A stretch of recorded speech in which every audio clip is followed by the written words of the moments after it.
回れ回れやれ風車、また同じ場所へ帰って揺れて揺れて果てまな心、君は知らないまま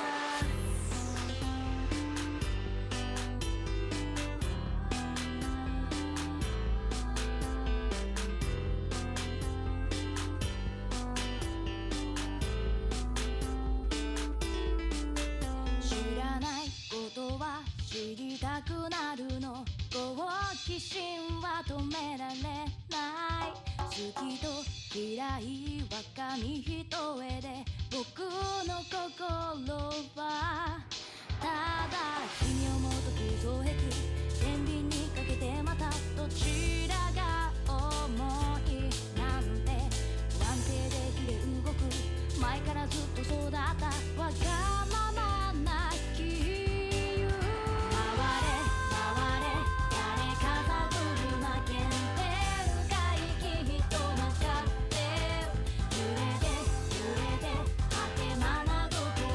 君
Ara sí?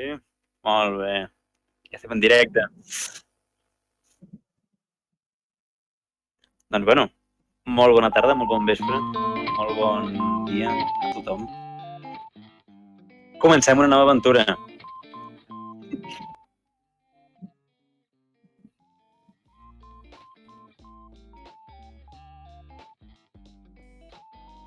No res, ja podem començar. A veure, benvinguts. Efectivament, avui, ja ho explicaré més endavant, però avui no sóc a casa, així que estic a León, a Lleó, molt lluny de casa, però el pròxim directe ho dic perquè veureu que canvia això, però això, avui estem de corresponsal. Què anava a dir? Benvinguts i benvingudes a tot seguit. El nou talk show més fresc d'internet, no, Dani? I no res. Què volem fer aquí? Bàsicament, efectivament, la idea principal del programa aquest és un programa fet per gent jove, jo i el Dani, per vosaltres, per gent jove, i els convidats també intentarem, en la mesura del possible, que siguin gent jove. Només dir que estava mutejat. Bon primer programa, Perfecte. Perfecte. Estava parlant sol, no passa res. Això també és l'altre. Disculpeu-nos que avui serà el primer programa i que segurament tindrem molts errors d'aquest tipus. Però bueno, millor no us dic quantes finestres tinc obertes ara mateix. Doncs bé, això, com estàvem dient, doncs la idea, potser ho expliquis tu millor, Dani, que al final ets el que va parir la idea. Així que...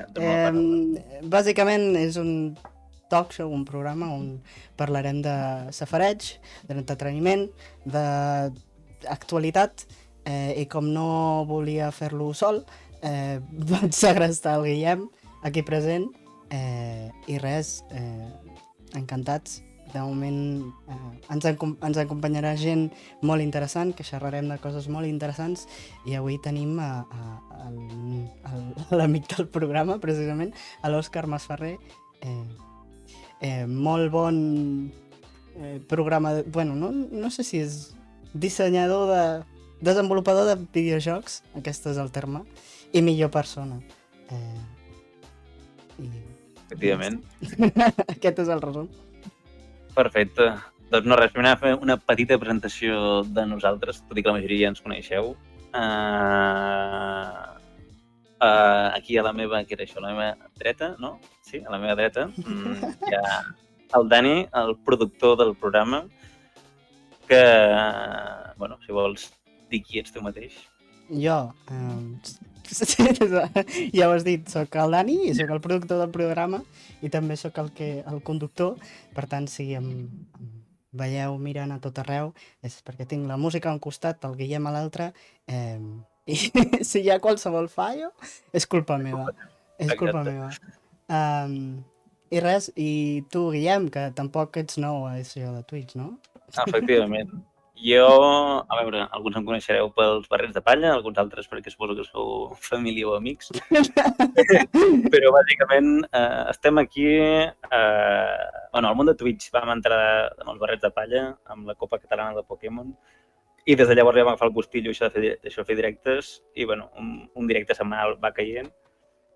I per altra banda, doncs això, el que comentava el Dani abans, un dia, segons explica la llegenda, el Dani va somiar que feia un programa de ràdio, em va proposar la idea i aquí hem acabat. Sempre m'ha fet ganes això de xerrar davant del públic, així que, bàsicament això, venim a fer la xapa i que ens escolteu durant una horeta. Aquí sí m'agrada, veus, tenim aquí el corresponsal soc jo, però fent la feina d'enllaçant els barrets de palla, que també ens podeu fer el follow si encara no l'heu fet. No fem gaire directes, però aquí estem. Vale, ja parlant del programa en si, Què toca avui, Guillem? Què toca avui? A veure. Hi ha una mica de tot. El programa d'avui l'hem englobem una mica en el que seria el món de l'entreteniment en els nous temps. Sí. Parlarem una mica, com sempre, de safareig de Twitter, coses que han passat així aquesta última setmana. Parlarem també del tema candent a les xarxes des de fa ja uns quants mesos, que són els NFTs. I de fet tenim les vostres col·laboracions amb això dels NFTs. Efectivament, serà molt divertit. I per acabar, una entrevista amb el nostre company l'Òscar, que hem comentat abans, desenvolupador de videojocs, que també té coses molt interessants a explicar-nos.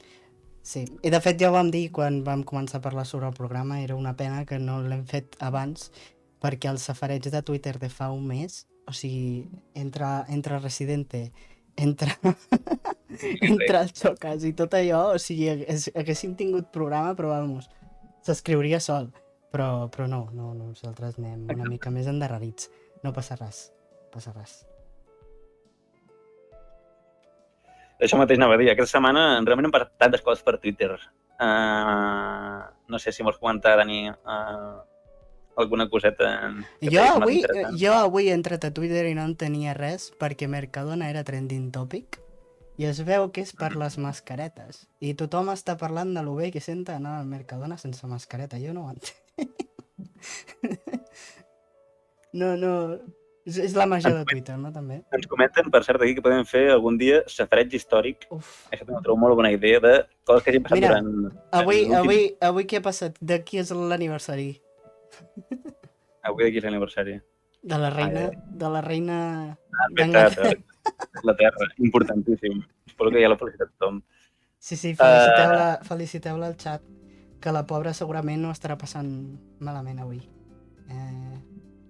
Més coses que han passat avui. Aquesta setmana també, segurament el coneixereu, un tal Iker Jiménez. Es va fer viral fa un parell de dies, no sé si ahir o abans d'ahir, perquè va dir que aquest senyor que creu en esperits, en el poltergeist, en fantasmes, va qüestionar i posar en dubte l'ús dels pronoms, no? I del llenguatge inclusiu. Així que, quan podríem fer? Sí, no, bàsicament que el llenguatge inclusiu és un invent. Llavors està sempre la gent de Twitter, no?, que intenta explicar les coses. Però els memes són el millor. Si entreu... és increïble. Tothom es va quedar en plan de... Chequéate. Una mica d'exploració personal, sisplau. Va ser divertit. No ha passat gaire cosa aquesta setmana, però han passat cosetes, sobretot en els últims 2 dies. Crec que això de tornar de vacances... Sí, una de les novetats que tenim, òbviament, és el tema de les mascaretes també, que no és tant a Twitter sinó a la vida real, però poder tornar una altra vegada a fer vida normal sense mascareta, suposo que tots i totes ho agrairem bastant. Molta gent al contrari. Ja ho feia d'abans. Sí, jo crec que els que la portaven abans ho continuaran fent i els que no la portaven, o sigui, els que la portaven la continuaran portant i els que no la portaven, doncs, la mateix.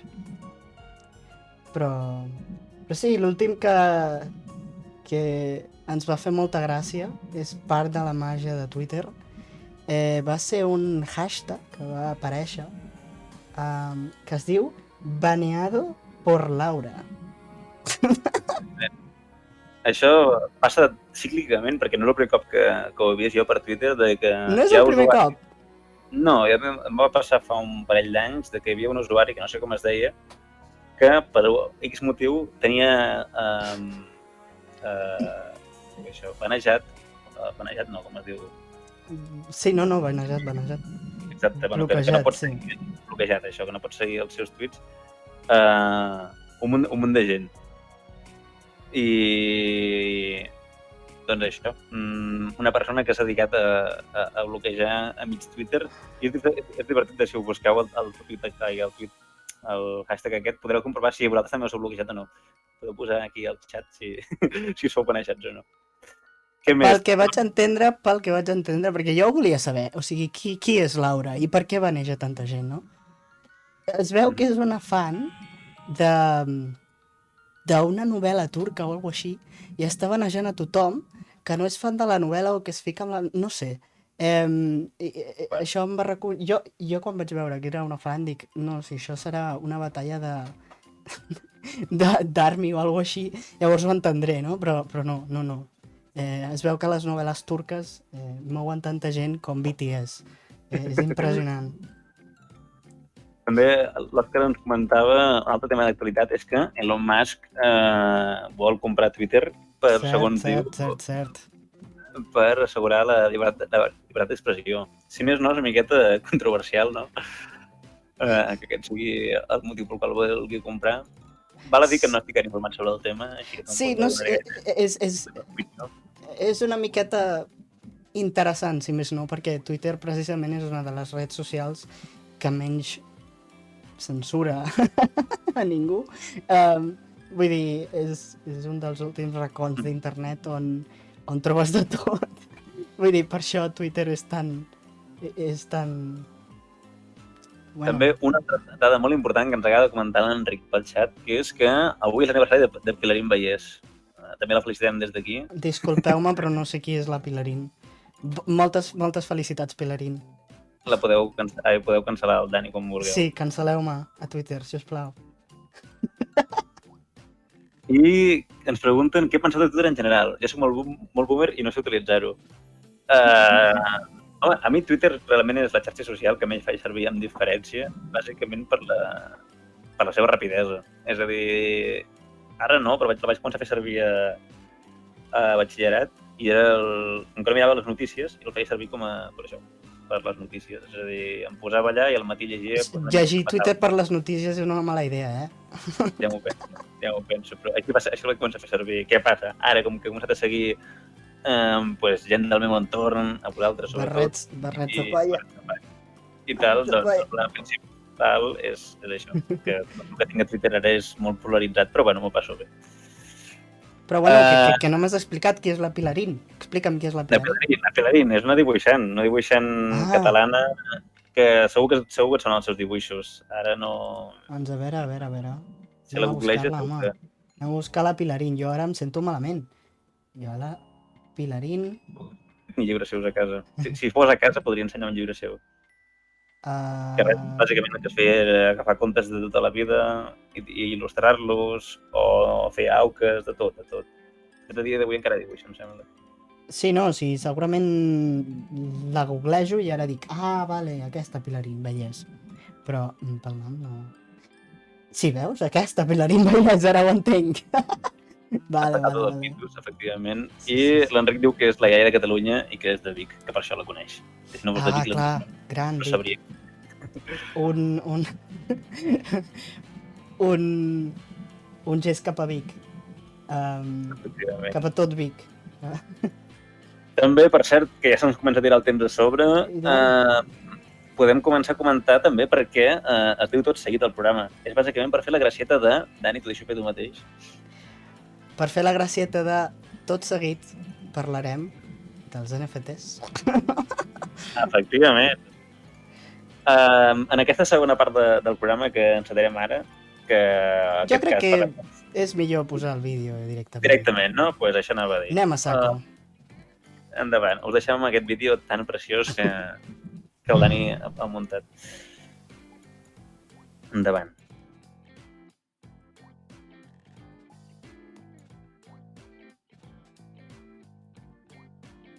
A tot seguit ens agrada conèixer l'opinió de totes les persones.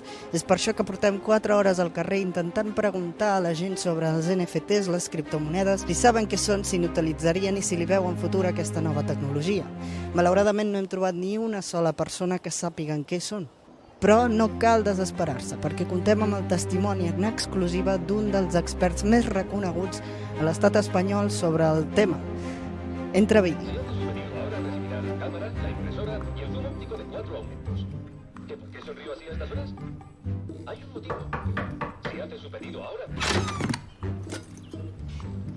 Un NFT es un token, bueno, básicamente es algo que está registrado y es único. Es decir, el creador, el que lo crea, pues crea 50, 100... No. Y no hay opción de que nadie No, de ninguna manera, o crea uno, se pueda replicar. no, Oye, pues, yo qué sé, puedes haber un NFT de un cuadro. no, ¿Y para qué? Si puedo coger y imprimirlo y tal. no, me apaño bien.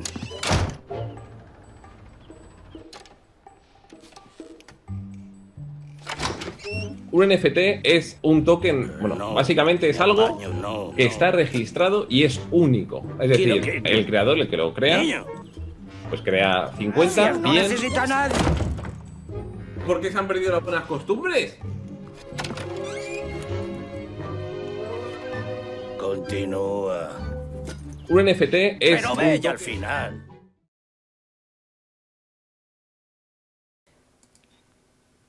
Doncs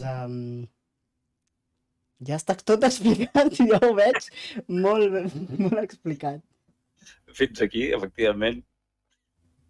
Què són els NFTs, Guillem? Que si jo sé que tu has fet la feina i tu has estudiat. Això anava a dir, per desgràcia, com bé comentava el Dani, aquí hi hauria d'haver vosaltres, gent del carrer, responent a aquestes preguntes, però com que entre Setmana Santa una cosa i l'altra, doncs no ha sigut No, possible. entre Setmana Santa no, que ningú sabia què eren. Exacte. Doncs, per culpa de la incultura de la gent, doncs, no hem pogut omplir aquest espai amb preguntes, així que m'he hagut d'estudiar jo. Cada dia d'avui no sé què és un NFT, però us intentaré explicar algú que no sap què són a vosaltres, que la majoria ja sabeu què és. Però, bueno, anem a fer un recordatori ràpid. A veure, què és un NFT i per què últimament s'ha posat tot de moda i per què és el tema aquest de conversa des de fa tant de temps. Si no ho he entès malament, d'acord, NFT, les sigles de Non-Fungible Token, és bàsicament un codi. Què vol dir això? Per explicar-ho bé, perquè ja et dic, ni jo mateix m'entenc. Un NFT pot ser qualsevol cosa, entre cometes, una imatge, un vídeo, un joc, el que sigui, que el que es fa és mitjançant la blockchain, que això no explicaràs tu, Dani, que ho toques molt. Jo estic disfrutant ara molt, ara mateix. Mitjançant la blockchain, que per fer-ho senzillament, la blockchain és un munt d'ordinadors connectats entre si, una fatada d'ordinadors entre si, que treballen simultàniament per tal de generar, doncs això, una espècie de codis que són inhackejables, ja que per hackejar aquest codi hauries de hackejar centenars d'ordinadors. I a dia d'avui, per això és bastant impossible, tot i que algunes coses s'han aconseguit fer, crec. Doncs això, aquests ordinadors generen un codi, d'acord, una URL, que és un enllaç cap a aquest vídeo, imatge, joc que hem parlat. Llavors, quan tu compres un NFT, no estàs comprant com a tal el PNG, ja que el PNG, com es fa la broma, pot ser copiar, pegar i el tens igual. El que et compres és que tu ets el propietari, el que té aquest URL, fan servir com es diu això?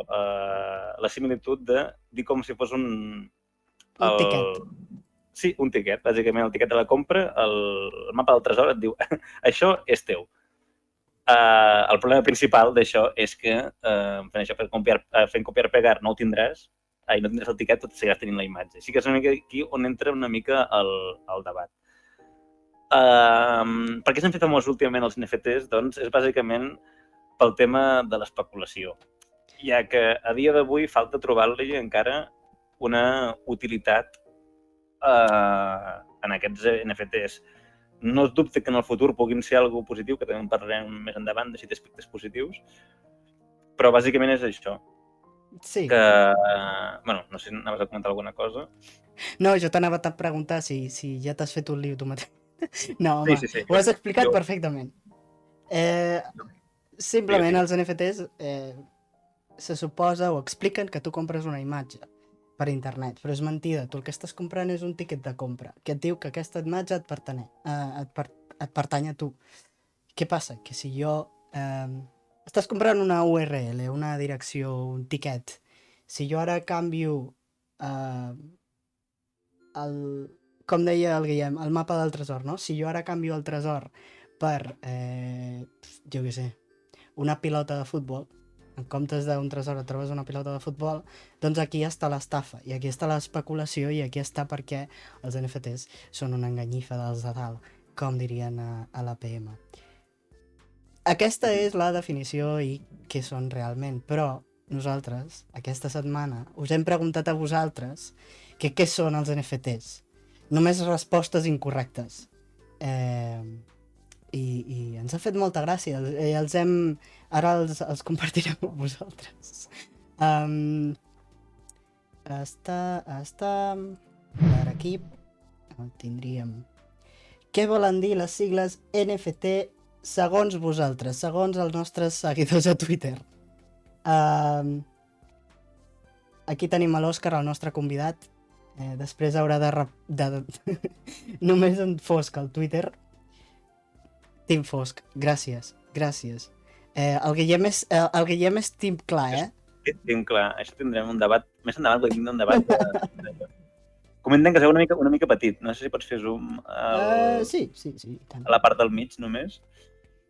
I tant, aquí estem per servir-los. Efectivament. Ara, perfecte, així genial. Comenteu en el xat si sou Team Fosc o Team Clar. Team Fosc simplement si teniu el mòbil en tema clar o en tema fosc. Evidentment, com podeu veure, jo soc Team Fosc. Team Fosc sempre. A l'Arandur, non fat tots. No ho traduirem. La Caz és el millor. Neoincels falsejant tenim vida. M'encanta. Aquest d'aquí és un dels Com sempre, la Caz ho dona tot. Només fum tabac. No jutjarem. L'Anna, no faig TFG. Aquesta n'hi ha una altra de no faig TR. Aquest és molt aplicable, efectivament. Tu t'identifiques, no, Guillem? Massa m'identifico. De fet, ara mateix hauria d'estar fent treball i no estic fent. Per tant, estic amb vosaltres. Estàs fent alguna molt millor. Després tenim el Víctor, no fotis tu, que de fet no fotis tiet, no fotis tu, no fotis tet. És tot el que vam pensar al principi tots. El no facis tonteries. Brutal. L'Àlex no funciona la tita. El primer pas és reconèixer-ho. Estem amb tu. Ànims. L'Armando no fucking thanks. Crec que resumeix bastant la seva opinió sobre això. Sobre els NFT. I l'Enric being... sent com sempre és l'Enric, el nostre estimat Enric. Anar fent tu. Anar fent.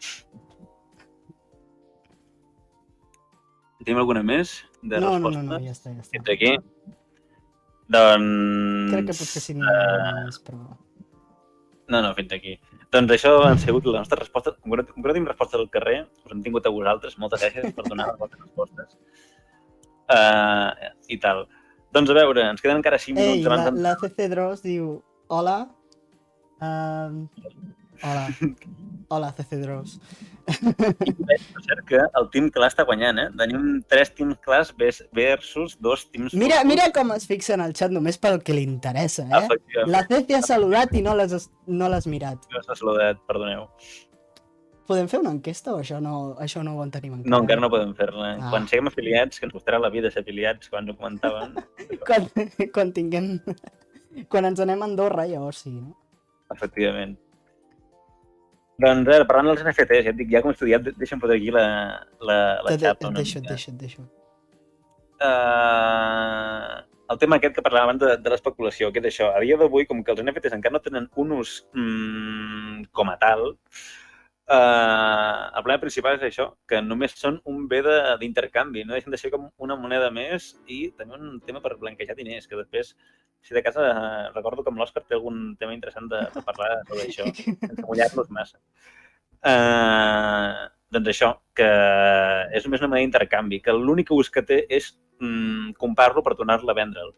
I això és una mica d'estafa piramidal, perquè és el primer que ven se'n treu benefici. Però hi haurà un punt que deixarà de vendre's i el pobre desgraciat que l'hagi comprat l'última persona s'haurà de quedar amb un PNG, amb un tiquet d'un PNG que tindrà tothom, però ell tindrà el tiquet i no el podrà vendre.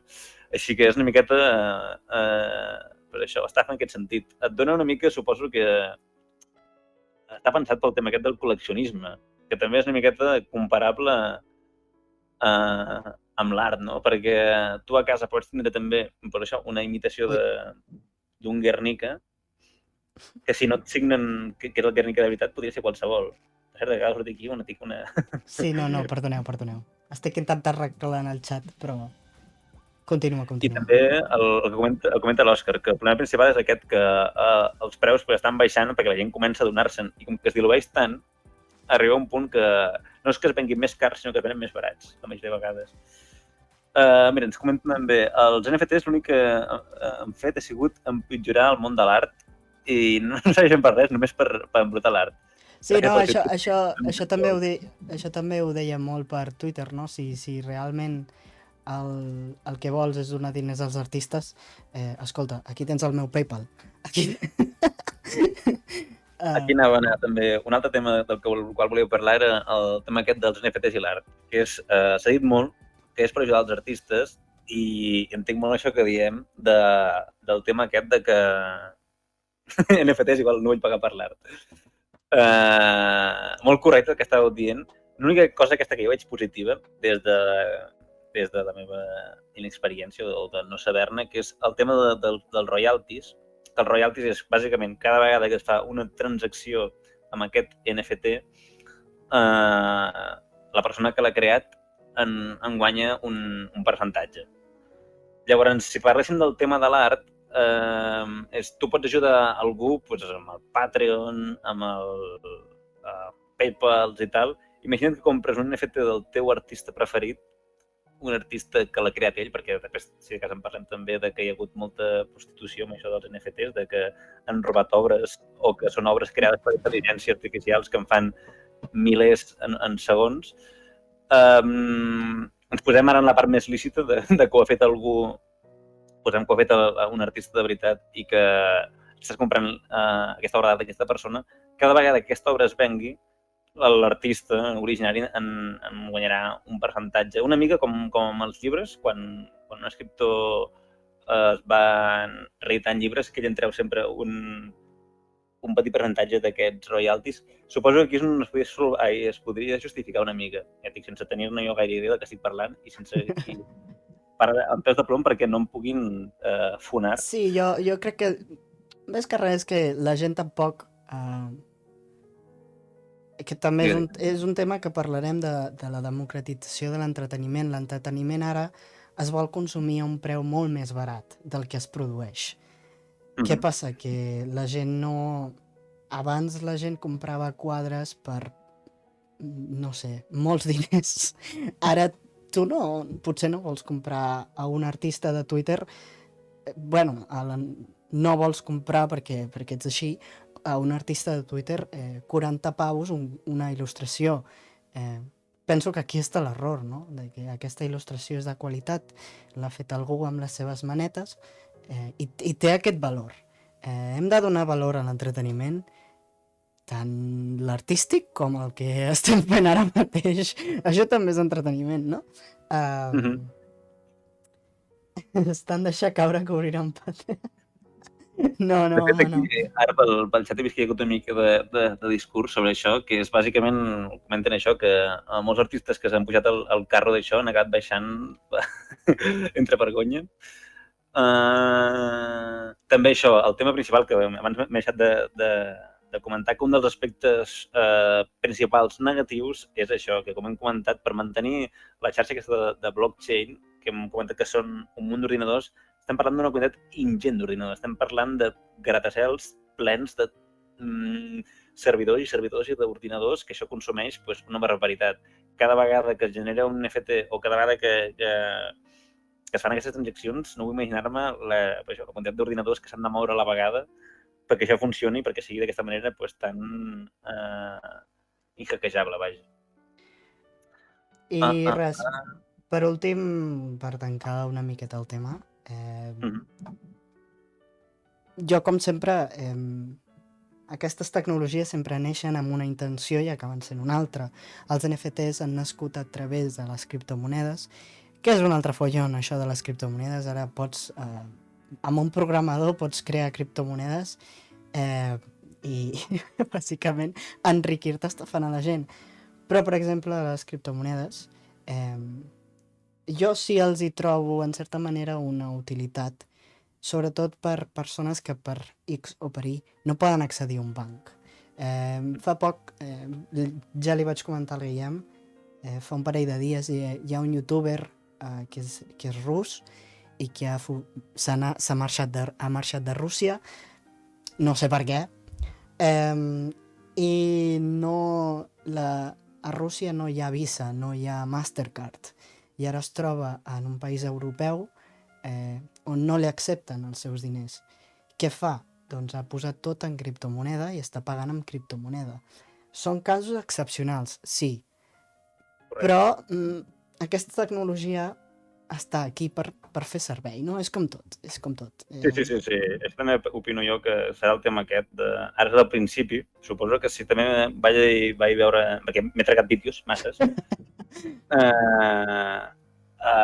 sobre això, que en un futur pot arribar a ser que un sol ordinador treballi com a uns quants i el tema aquest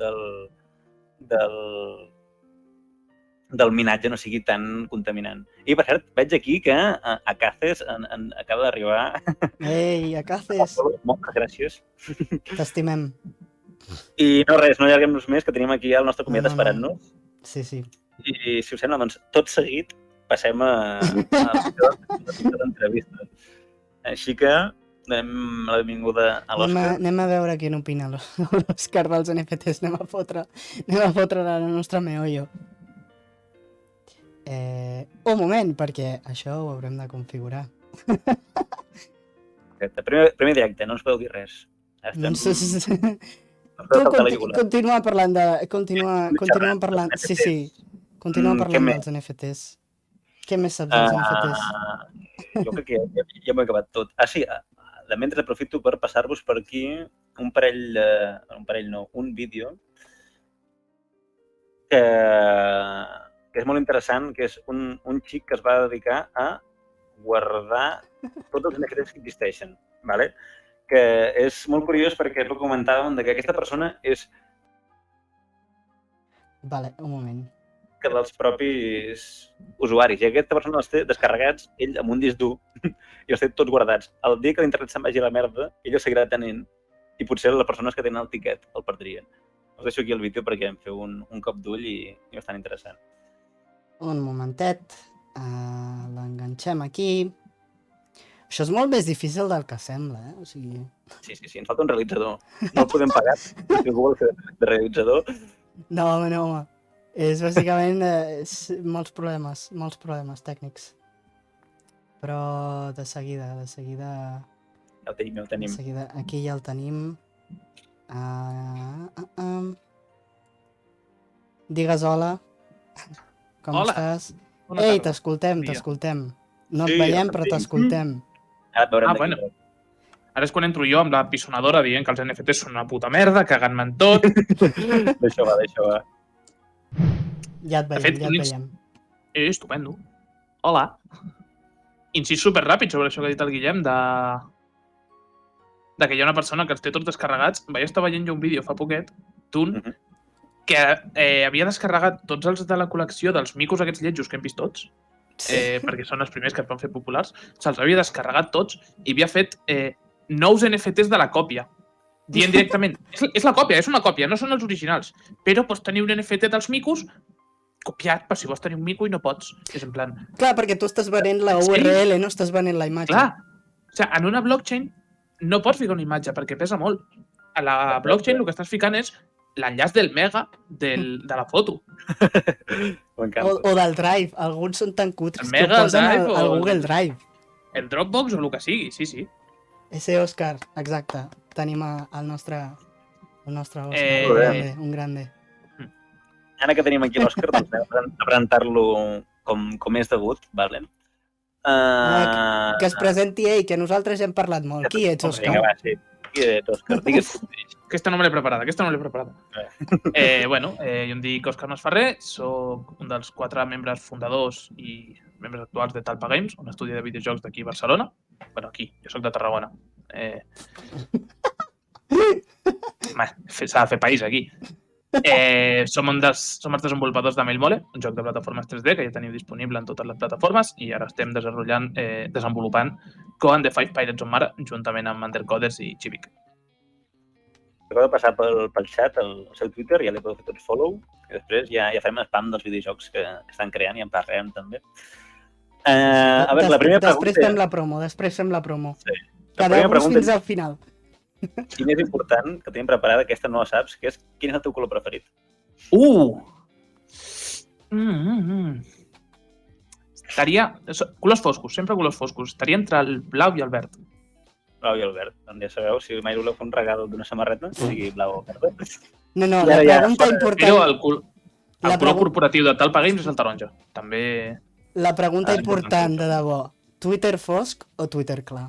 Twitter fosc, YouTube fosc, Discord fosc, WhatsApp fosc, Telegram fosc. Jo quan YouTube encara no es podia ficar fosc, em vaig ficar una extensió de Chrome per poder-me ficar YouTube en color fosc.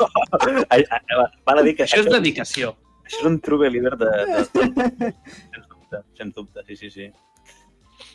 Què anava a dir? I com s'arriba a ser... Sí, com s'arriba a ser desenvolupador de videojocs? A veure, jo vaig anar per la via... Jo ho veig molt complicat, això de fer un videojoc. No, és molt complicat. Comenta. Molta feina. Ja m'estan retirant lo de crack. Jo vaig fer una carrera aquí a Barcelona de desenvolupament de videojocs a ENTI, ENTI UB, un centre afiliat a la Universitat de Barcelona, i és una carrera de desenvolupament de videojocs on estudies per fer... per cobrir una miqueta qualsevol rol, però sobretot els rols de programador i de dissenyador. Tenen altres carreres per cobrir el rol d'artista i de so, però jo la que vaig fer va ser la de programació. Llavors, quan vam acabar cada curs té un projecte final que has de fer durant tot el curs, 12 crèdits, fas un joc, una vertical slice, que se'n diu, que és el concepte aquest és quan agafes un pastís i el talles en vertical i veus totes les capes que té, que és una mostra del que seria el producte final, doncs això és el mateix. Has de fer un producte tancat que sigui representatiu del que seria un joc complet, però, evidentment, més curt. Això entre els NFTs i la vertical slice, aquí estem... Amb el British. Estem aprenent... No, però estem fent un curs intensiu de tecnologia informàtica. Segueix. Llavors, nosaltres, a tercer curs de carrera, vam fer el que és un vertical slice de Mailmole, que era la primera versió del joc amb 3 nivells. Sí, 3 nivells, un hub inicial, l'opció ja de canviar-te roba i tal, per provar com funcionava el joc sencer. I vam veure que teníem bona recepció, tenia un control que funcionava, teníem èxit. Teníem control, el joc funcionava, no? Es podia jugar. Sí, però vull dir, és molt complicat fer un control de plataformes que funcioni perquè és un dels jocs que necessites un control més fi, un control que respongui més ràpid, que se senti àgil de jugar. Un plataformes que es basa 100% en el moviment, si el moviment no és còmode, doncs no te comeràs un rosco. Total, que vam acabar el projecte aquest i teníem de tutor, de mentor i de tribunal del projecte a David Jaume Andreu, d'Undercoders, una empresa de Barcelona. I li vam oferir, demanar, més aviat, per fer les pràctiques de quart de carrera a la seva empresa, acabant Mailmole, acabant-lo com un joc tancat i publicant-lo i traient-lo al mercat. I vam estar quasi un any treballant amb ell per acabar i treure la versió final. Amb 8 mons, 4 nivells per món, carreres contra robots, 5 bosses, trats intercanviables, tot el que té el joc actualment. Perquè, clar, des del desconeixement absolut, ara ja conec una miqueta més, no? Que jo també he estudiat, però, clar, fer un joc porta una de matemàtiques i de programació, i és el que et vaig dir un cop, no? A mi em flipa que tu controlis una cosa i per exemple, el Mario, que jo no sóc molt gamer, jo Mario Kart, Mario Bros, que tu pitjant un botó, el Mario faci alguna cosa. A mi això no ho entenc. M'explota el cap. M'explota el cap. Molta feina. Molta feina. Molt bé. Llavors, què més anàvem a comentar? el tema aquest... No me'n conec. Sí. Tenim aquí. El nostre convidat ens ha deixat. Clar, Salma, fa el Salma. és un desenvolupador de videojocs d'èxit, està molt... Entrevista... De fet, ha hagut de fer-nos un espai per nosaltres, De fet, Tinc l'agenda superocupada. de Déu meu. Doncs anava a comentar que, com has dit abans, vosaltres sou només 4, no?, al vostre estudi. Ara som 5 treballant, perquè David Jaume Andreu, que us he dit que és el que ens va adoptar, és el que ara forma part activa de l'equip del desenvolupament de Coa. Hosti. Doncs el que anava a dir és, no sé si és lo habitual o no, però el tema aquest de que sigueu tan pocs us fan tant, entre cometes, dins la carpeta d'indie games, de desenvolupadors indie. Ens pots explicar una mica què representa el concepte aquest d'indie? Hi ha molta discussió sobre el tema. Digues. La barrera sobre el que és un indie i el que no està molt difosa.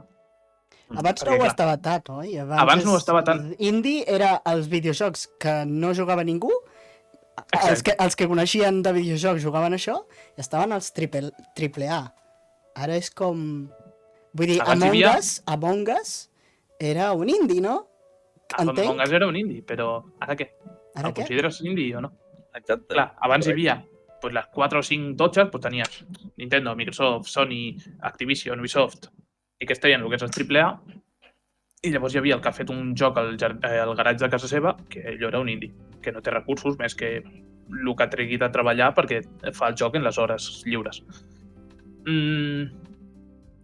Realment, un joc independent és un joc amb menys pressupost, un joc amb un scope més petit, com tradueixo scope? Amb una mirada, no sé... Sí, un abast. Més petit, que vol aconseguir un producte més petit, més tancat, més rodonet.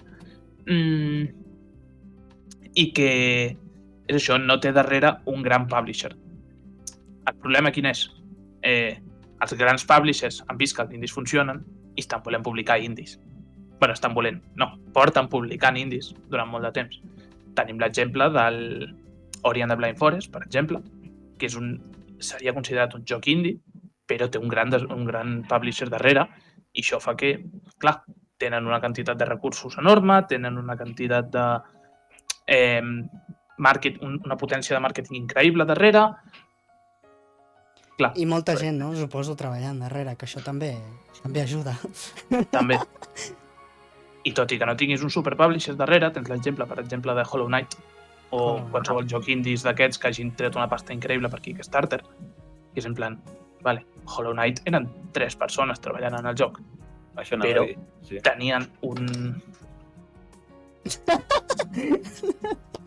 Ara no sabem què tenien. Què tenien Hollow Knight? Tenen uns recursos darrere i una quantitat de... Perdó.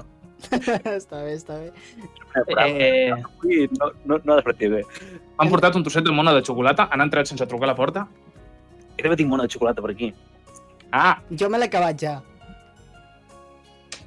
Ostres. Clar, tenen recursos per pagar gent que faci música, pagar gent... Hòstia, Guillem, quin món en tens? Cago en Dios, a mi no és petitet. Et serveix. És petit ja, però això és un ou sencer. Pel Guillem això és petit. Exacte. Digues, perdó. Hi ha gent que no considera Hollow Knight indie per la quantitat de recursos que té darrere. Clar, és que tu parles de recursos i clar, jo crec que recursos al 2022 és diferent als recursos de 2012. O sigui, pots produir música des de casa teva utilitzant software gratuït. Sí. Pots publicar un videojoc amb Unity o Blender, que són softwares gratuïts. Pots fer moltes coses. Billie Eilish publicava la seva música des de casa seva. Llavors, el món indie, el món dels productors independents, és com... ha desaparegut. Però clar, aquí hi ha el problema. Els que treballen indie segueixen cobrant el mateix que fa 10 anys. Exactament. No? Perquè segueixen... Els seus projectes són projectes que ells volen fer perquè els agrada a ells i, evidentment, el finançament no hi és. Fins que no es publica, fins que algú no li veu potencial i vol invertir. Jo tenia, de fet, un professor a la carrera que ens deia un indie només és indie si no té cap mena de publisher darrere, si no té cap mena d'empresa que el publiqui. I jo li vaig ficar l'exemple del nostre, en concret, li vaig dir, escolta, nosaltres som literalment 4 xavals que no estem currant mentre estem fent el mole, però ens publicaran Undercoders. I ens va dir, llavors no sou indies. I jo, que hi ha més indie que nosaltres? Exacte, de 4 xavals.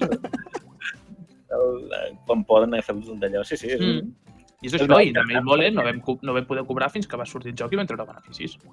Això també és un tema que ja hem obert el meló una mica, perquè és el tema aquest de la democratització del contingut. Trobo jo que és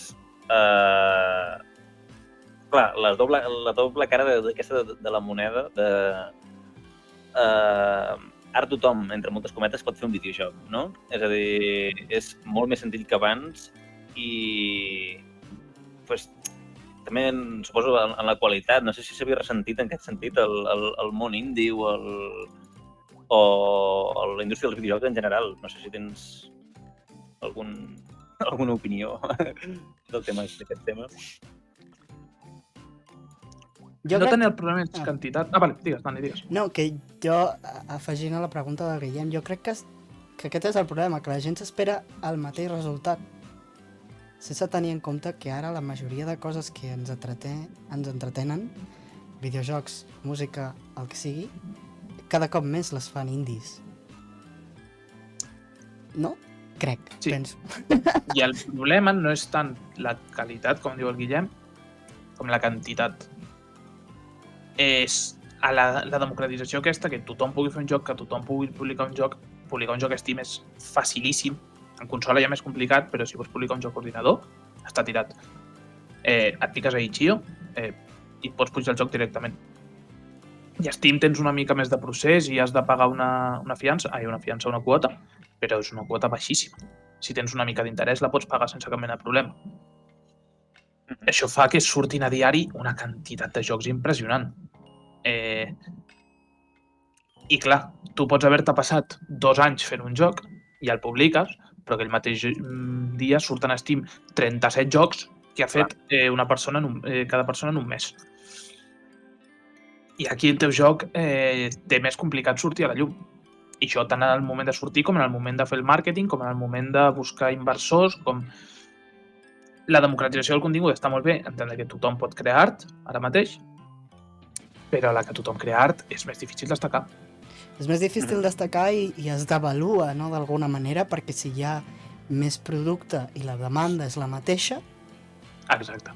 Que, bueno, ara amb tot això del Covid i d'haver de tancar-nos a casa, per exemple, han sortit molts més streamers, molts més youtubers, precisament perquè la demanda ha pujat. Exacte. I ara hi ha molta més gent coneguda, però, evidentment, és això, no? Es devalua el treball que porta i, sobretot, en videojocs o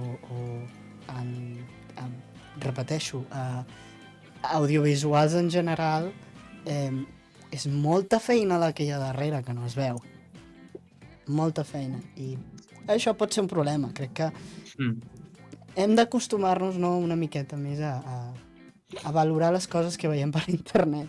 Veiem internet com allò de friquis, no? Allò de... Bueno, no, però és una feina. De fet, hi ha una cosa que diu molta gent, que és que el tema de qualitat i temps i preu i tot això, per començar, hi ha un estigma molt gran amb el preu dels indis. Un joc indi que costi més de 20 euros, tothom se'l mirarà raro. Però hi ha alguns exemples concrets, com abans mencionava Hollow Knight o Stardew Valley, que són jocs que costen 15 euros, que és res, i tenen una quantitat d'hores i una qualitat impressionant i pugen al llistó d'una forma increïble per la resta.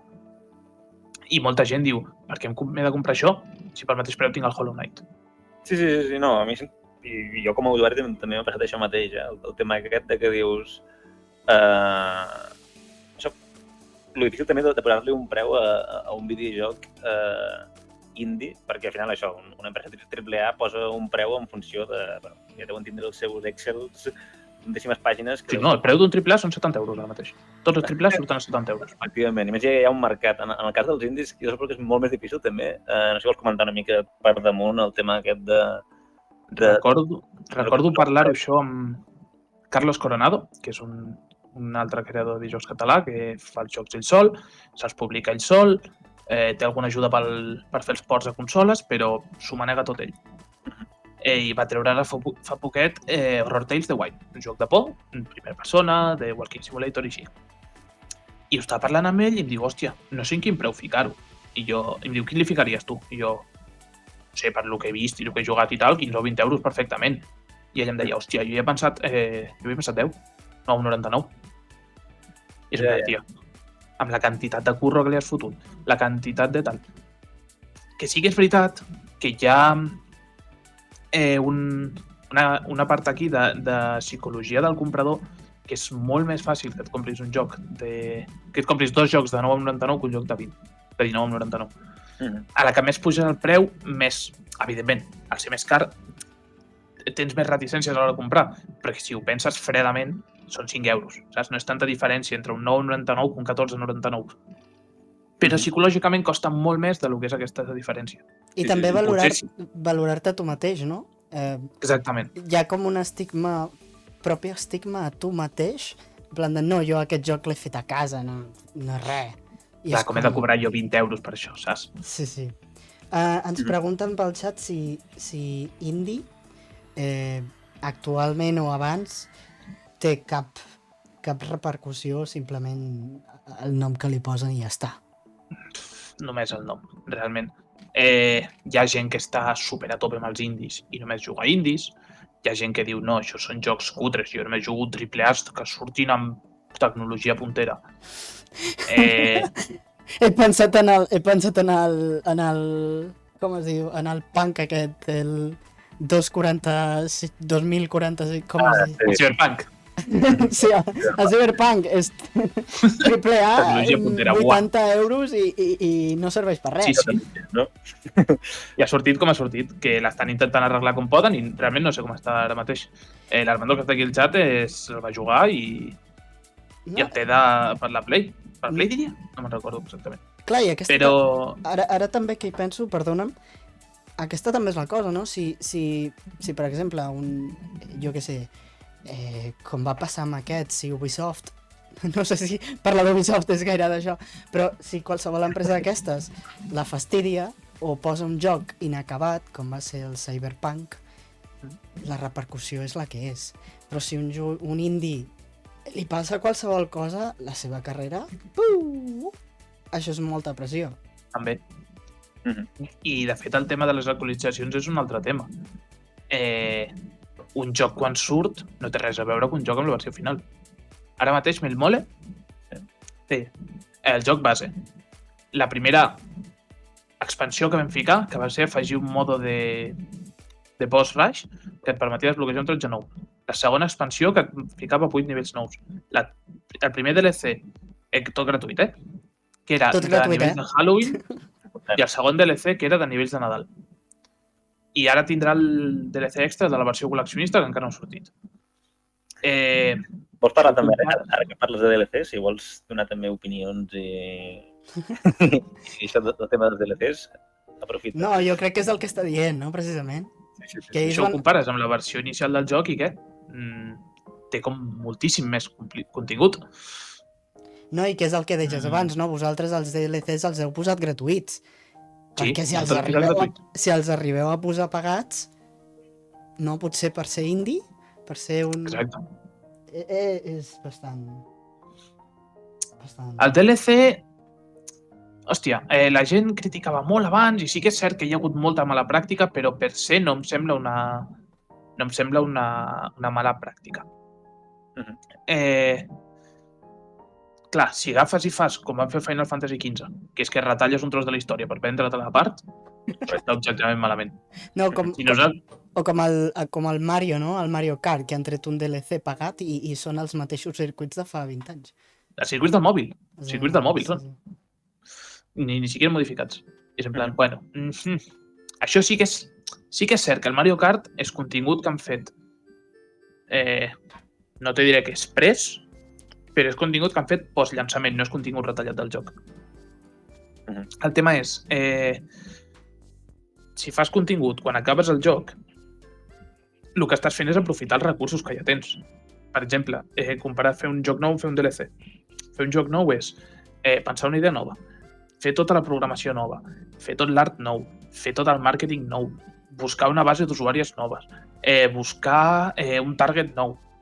Un DLC, tot això ja ho tens. Un DLC et surt objectivament més barat i pots reinvertir el que has tret amb el joc base.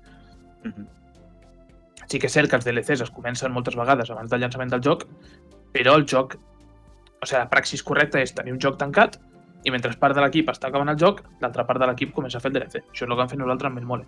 Teníem una part de l'equip que estava bug fixing, marketing, les coses que faltava retocar, tot això, però el joc ja estava tancat, tot el loop jugable era sencer, i part de l'equip va començar a dissenyar el primer DLC de les Express Deliveries, que és la primera expansió grossa que vam ficar. També ens comenten un parell de coses pel xat. Primer de tot, d'on heu tret la inspiració, d'on es treu la inspiració per fer un joc entretingut, ja que també a dia d'avui tot està inventat, entre cometes. Tot està inventat. Sempre està tot inventat, no? No sé si vols comentar d'on va sortir la vostra idea o com ho feu per plantejar jocs. Voleu saber d'on va sortir la idea del Multi? Endavant. La idea del Multi va sortir de que nosaltres érem 4 programadors que no teníem ni puta idea d'art i vam dir, com ho fem per no haver de fer animacions al personatge? Doncs anem que faci per sota terra i no l'hem d'animar. Aquí va sortir Melmole. La millor resposta que pugui tenir aquesta pregunta. Em sembla genial. També et diré, en els meus anys d'estudiar arqueologia i història, jo abans de fer coses de vídeo era el que feia, teníem una professora que ens deia: jo no vull que em sapigueu dir les dates, jo vull que em sapigueu on trobar-les. Perquè tothom pot consultar el Google per una data, però no tothom em pot explicar per què, jo què sé, els visigots portaven això cap aquí o cap allà, saps? S'ha de ser intel·ligent. I també ens pregunten, però incluye la col·leccionista figurita de Multi? Parlem. Ho tenim preparat, no, tenim preparat? Espera't, això Hombre! Què et penses? Mira què tenim per aquí. Bueno, si ho poso. Mireu. Primer de tot, a seguir tothom a l'Òscar a Twitter. I aquí tenim la col·lecció física per la Switch. Reservar. No inclou figureta, però què inclou? Parla'ns del que inclou. No inclou figureta, però inclou un set d'enganxines, que esteu veient allà, amb diferents tratges del Multi, un set de postals amb la il·lustració de cada DLC. Aquí en l'ordre tenim el primer Expert Deliveries, el segon que surt és... Sí, s'han anat. Bueno, són coses que passen de... Un moment. No, consell, no toqueu mai l'OBS mentre esteu fent coses. Què inclou? Tu continua parlant.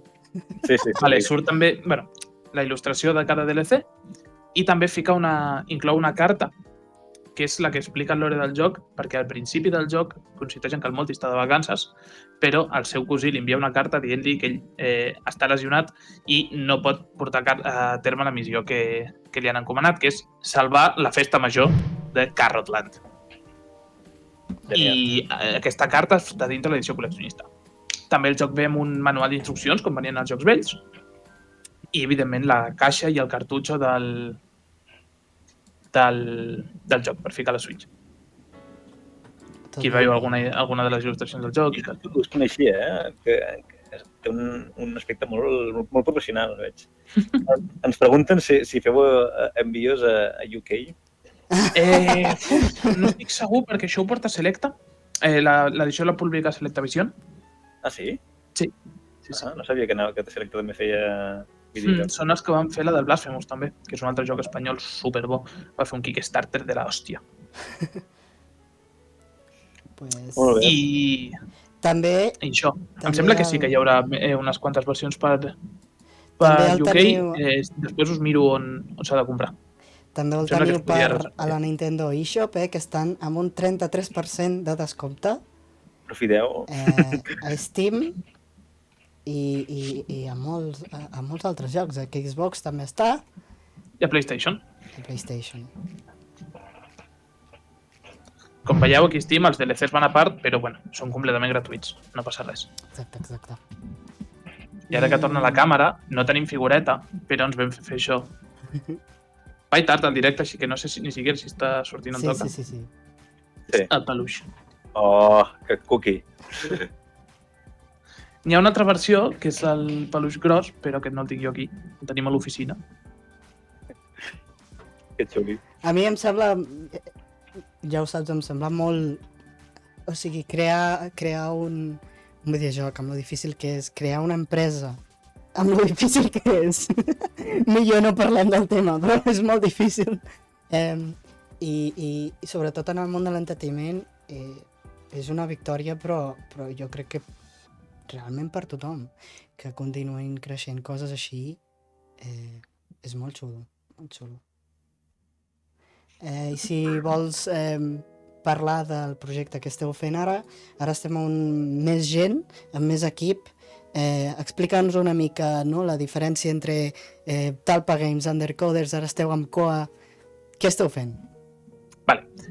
Talpa Games som els quatre xavals que estàvem junts a la carrera i vam fer el projecte final junts i ens vam ajuntar amb Undercoders. Som els que tenim el tema de les decisions de disseny, el disseny de nivells, muntatge, programació, som els que portem tot. Undercoders és el nostre publisher, els que ens donen un cop de mà, ens donen un cop de mà no, ens porten principalment tota la part de producció, de calendaris, de comunicació amb altres empreses i tal, amb plataformes. I Civic, que és amb qui estem treballant ara, és una empresa valenciana, que són els que van crear Summer in Mara, que em sembla que és el tercer Kickstarter més gran que ha tingut a Espanya, darrere de Blasphemous i Temtem. I van venir a fer-nos una oferta, ens van dir, us oferim l'univers de Summer in Mara, els personatges i les ambientacions i tot, i vosaltres feu un plataformes 3D basat en el nostre univers. També s'estan donant un cop de mà molt gran a nivell d'art, que és una de les carències més grans que tenim a Talpa, perquè els quatre veníem de la carrera de programadors. Clar. Així que art tenim el que tenim. Bueno, tu bàsicament és el que fa la part aquesta, no? També de la part... Jo estic en una part de technical artist, que se'n diu, actualment, que és sobretot el que es dedica a fer shaders, el que es dedica a fer que els materials funcionin correctament. Si veieu els terrenys del Mara, tenen la part de dalt és verda, després pengen unes fulletes i després és marró. Doncs jo faig que això es vegi així. O sigui que també has hagut d'aprendre. Si voleu veure els drames de com es fa, seguiu-lo a Twitter, insisteixo. Ploro molt per Twitter. Però faig retuits de gossets, que compensa. No, sí. Tenim aquí el...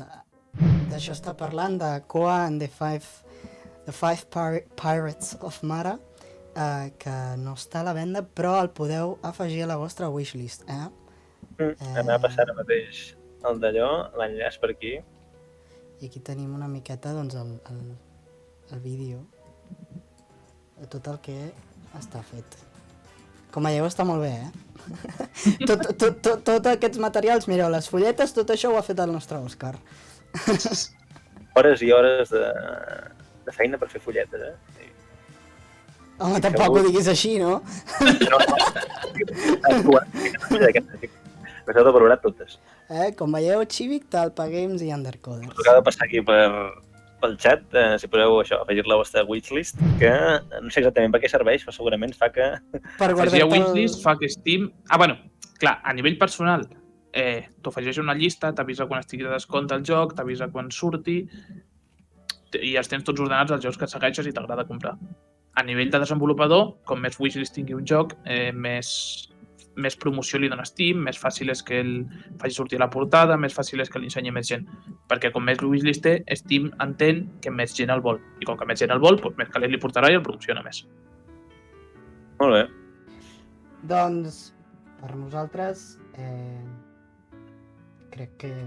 Comencem a estar. Si tu quan et vam dir Òscar, vine, et segrestem, vas pensar, haig de parlar d'això. Alguna cosa que vulguis afegir? Aquest és el teu moment, els teus minuts de desfogar-te, desaparèixer i ja està. Afegiré això m'ho havia d'haver avisat, això m'hauria d'haver avisat. Què dir ara? Això ho deixem pel següent episodi i ja us ho deixo pel xat. Vosaltres m'ho llegiu en veu alta. No em podeu Però deixar. nosaltres també, d'aquí a poc ja comencem a tancar, que ja s'ha passat l'hora del directe, però no res, no sé si tens això, vols fer, bueno, ja ho acabem de fer, una mica de promoció, però no sé si vols tancar Sí, realment, fiqueu el code a la wishlist que ajuda un munt i tots els jocs que vulgueu, evidentment. Si voleu comprar més mole, doncs escolta, a mi em va genial per poder seguir menjant 3 cops al dia, que m'agrada molt. Sí, no, tenim aquesta mania. Jo crec que, sobretot, també comencem a valorar el contingut que consumim, perquè darrere d'aquest contingut hi ha persones, i no ho estic dient per nosaltres ara mateix, S'han de fer menys jocs, en més temps, més cars i cobrant més. Aquest és l'elegant. Gràcies. Molt bé. Doncs moltes gràcies. Deixa fer una mica de promoció. Si voleu veure aquest joc, precisament, l'estem jugant... Barrets de palla. De Barrets de palla, que el tenim aquí. Acabo de comentar abans, que crec que encara hi ha un vídeo pujat de que veureu el gameplay del joc. Sí. També tenim amb l'Òscar allà, que ens va comentant en directe el gent de nivells, etc. Crec que és una bona oportunitat perquè veieu com funciona el joc. I ja està. De fer aquest spam així... Seguiu tot seguit a Twitter, comenteu, seguiu parlant dels temes, si voleu, amb el hashtag tot seguit, i ens veiem la setmana que ve. Moltes gràcies, Òscar, per estar aquí. T'estimem molt. Res, moltes gràcies per convidar-me. I ens veiem tot seguit, no? Efectivament. No res, moltes gràcies també a tothom per estar aquí, aguantar-nos durant una hora donant-vos la xapa i això, fins la setmana que ve. No hi ha gaire més a dir. Adéu. Adéu. Adéu-siau. Mira, ara entra el Patata a dir-nos adéu. No, Patata. I l'Àxel també. Ens estimem a tots.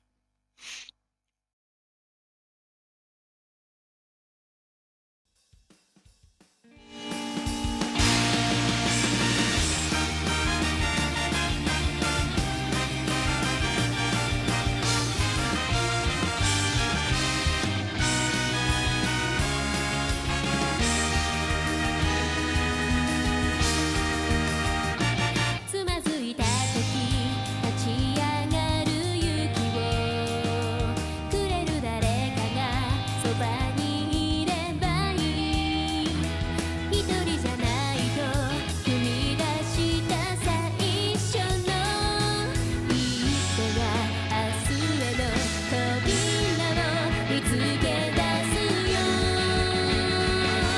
君と共に越えてゆけばいいこんなハードルが僕の行く手を塞いで